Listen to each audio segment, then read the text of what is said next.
The Republican Party continues to be very strong and active here. We have now yesterday confirmed Judge Rao to the court, to the Court of Appeals, and as you know, that's the seat that Brett Kavanaugh had on the D.C. Court of Appeals when he moved to the Supreme Court. So we're going to continue to put young conservative people on the courts.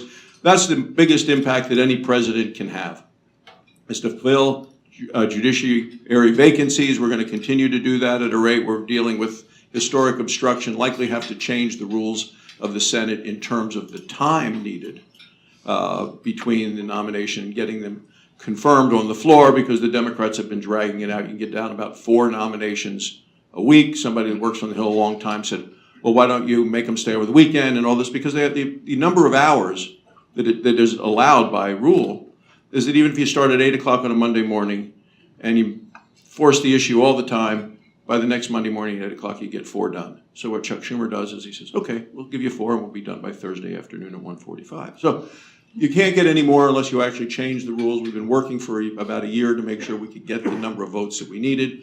We now have a commitment by the votes in the Senate, by the Republicans. We would rather have the Democrats join us in a bipartisan way to do this, and this is primarily to make sure that the president can get his or her team in place, because we've had a historic obstruction.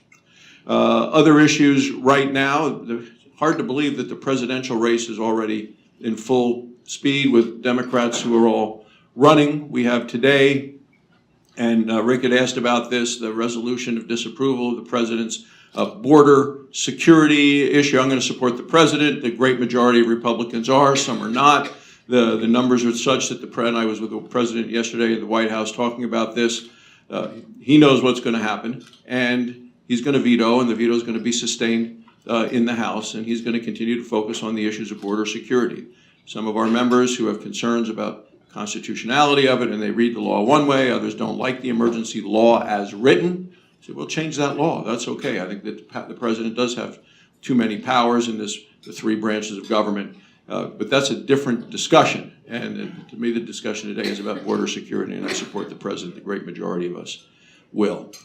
The fascinating thing to me as a Republican is that the hatred of the president by the Democrats is so much, their emotions are so involved, that from the day he got elected, they've been saying we're going to do everything we can to stop him. They couldn't believe he got elected, couldn't believe Hillary didn't win, astonished by the whole thing, and have now, the energy of the party is so far to the left, they have taken a sharp left turn. And to the point that Jonathan Martin in Sunday's New York Times front page story talked about the fact that they are now careening over the liberal cliff. And I think even somebody like Nancy Pelosi and Chuck Schumer are unnerved by the idea of the Green New Deal and Medicare for all. And those are just 2 of the far left approaches that they're taking. They want to stack the Supreme Court. Eric Holder was talking about it at Yale and at Columbia. He wants to go to 11 members, and it has to do with Merrick Garland, since I started on Rao and how she's taken the seat on that court. One of the guys running wants to take it to 15, the Supreme Court. So there's that. There's the late-term abortions that we dealt with, the Ben Sasse legislation.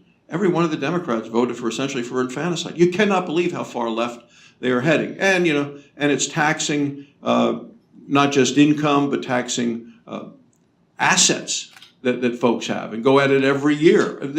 So they are going far, far to the left. But the Green New Deal is astonishing. When we did I asked Holtz-Eakin to do an assessment, $93 trillion. It's $65,000 a year for every family in America. In Wyoming, average salary is $61,000. So you can't, these numbers are inconceivable. But it's gotten so much into the fabric, this $93 trillion, that Saturday Night Live even did a skit on it with Dianne Feinstein, saying to a group of grade school kids, give me $93 trillion. So the number is out there, and it's the definitive number but people realize they can't. And it won't work. I mean, that's the other part of this. Republicans are much more realistic in things. Take a look at climate change and the issues, and Lisa Murkowski, chairman of the Energy Committee. I'm chairman of EPW. We've traveled the world. We know that what's happening out there. We know that you could actually shut down the United States full economy, and it wouldn't have any impact at all, because the United States is only 13% of emissions. And China and India right now are 33% So no matter what you do to the United States, it will certainly hurt our strong, healthy, growing economy, but it won't help what they want to do environmentally. They say we need more wind turbines, more solar panels. Fine, but that's only 8% of the energy that we use in the United States. Globally, you can't get there. You say, well, how much would you have to do? Because there's a gap between the renewable energy and the reliable energy. So Harvard did a study. You guys are going to be at Harvard. Harvard's study is the amount of square footage of area you would need for wind turbines to just to make sure that we got all the electricity in the United States from wind and solar. It's more than twice the size of California. It's 13%, or it's 12% of the entire geography of the United States. I asked one kind of very liberal leading, how do you do that? He said, well, how do you get the land? They said, we'll seize it. Seize the land. I mean, this is right out of Frederick Hayek's The Road to Serfdom. I mean, that's it. They take complete control over all of these things. So that it's impractical. If you really actually want to deal with climate change, and I do, and as chairman of the Environment and Public Works Committee, Charles Krauthammer wrote a wonderful piece about that. He said, yeah, would it be better if we didn't put so much carbon into the atmosphere? And the answer is yes. Are there things that we can do? The answer is yes. And you can do it with nuclear power. And we have passed pieces of bipartisan legislation to do that with nuclear power. Are you familiar with that?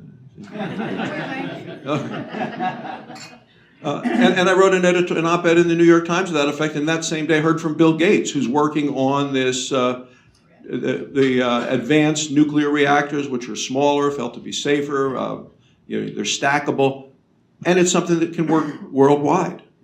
That you put those, in Africa, that deals with people that are still using dung for cooking. So, and then from the standpoint of coal, the other thing that works, and we had Ernie Moniz at the Energy Committee, and said, what really works? And he said, well, it's basically the two things that we're talking about, and I did my op-ed.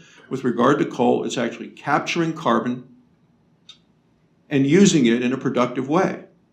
And there's lots of work being done now. It's much easier to capture, much cheaper to capture. You can do it from the atmosphere, or you can do it right at a coal-fired power plant. And then you can use it for producing either construction material or pharmaceuticals. So, and that's another something that can work globally. Because if you want to discuss a global problem, you got to deal with it globally. I mean, the Paris Accord doesn't work. None of the shutting off the United States doesn't work.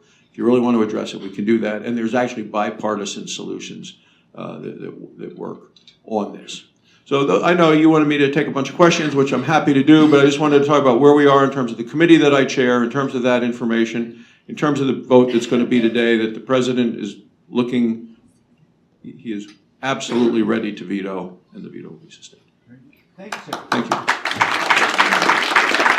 Another thing that's in your committee's jurisdiction is infrastructure.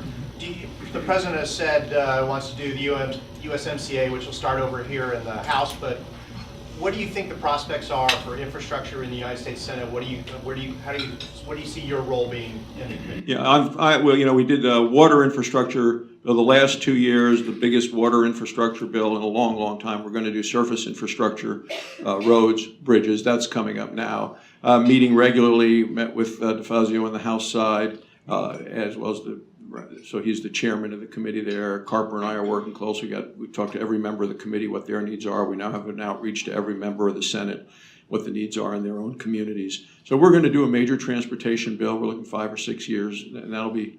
We're working to try to get that this year. We know it's going to take longer because we got to get it done by the end of September of 2020, but it's going to be a lot harder in an election year. Question of funding is always an issue. So we've had a lot of discussions about how to do that, but we're going to get something done.